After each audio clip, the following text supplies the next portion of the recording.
بسم الله الرحمن الرحيم والصلاة والسلام على سيدنا محمد وعلى آله وأصحابه وسلم. هلا بالفيديو اليوم إن شاء الله تعالى راح أشرح كيفية إدراج التوقيع الخاص فينك على صفحة ببرنامج الوورد. أنا بالنسبة لي بعد ما خلصت كتابة النص ببرنامج الوورد حابب أضيف التوقيع الخاص فيني هون بالأسفل. كيف راح تكون الطريقة بكل بساطة على الشكل تاعي. راح تروح تجيب ورقة بيضاء توقع عليها، بعد ما توقع على الورقة تعملها تصوير وتحفظها عندك باللابتوب.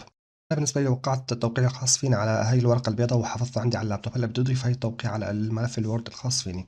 هلا راح نفوت على الوورد، بدي أضيف التوقيع هون. كيف راح تكون الطريقة بكل بساطة على الشكل تاعي. راح نفوت نشوف الأعلى على يمين في خيار اسمه إدراج، خيار اسمه إدراج صور. إدراج من هذا الجهاز راح أختار الصورة اللي أنا بدي اللي عليها توقيع الخاص فيني. طبعا هاي هي الصورة اللي فيها توقيع الخاص فيني. هلا أعطيها إدراج. راح تطلع عندي هون على الشكل تاع هون. بإمكانك تتحكم بالحجم الخاص بهي التوقيع. هلا راح نشوف بالأعلى في عندي يطلع عندي خيار جديد اسمه تنسيق الصور. راح نكبس عليها ضغطة هيك. راح نختار خيار اسمه إزالة الخلفية.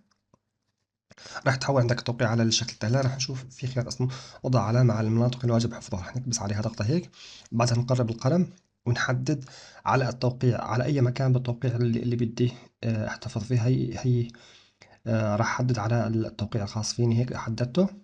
بعدها أعطيه كلمة الاحتفاظ بالتغييرات. فأنتم شايفين عندي هون هذا التوقيع صار عندي موجود بكل بساطة على الملف الوورد الخاص فيه. وهيك بنكون وقعنا الملف الوورد بكل بساطة. هلا الفيديو إن شاء الله تعالى بيكون انتهى. وأشوفكم بالفيديو القادم، والسلام عليكم ورحمة الله تعالى وبركاته.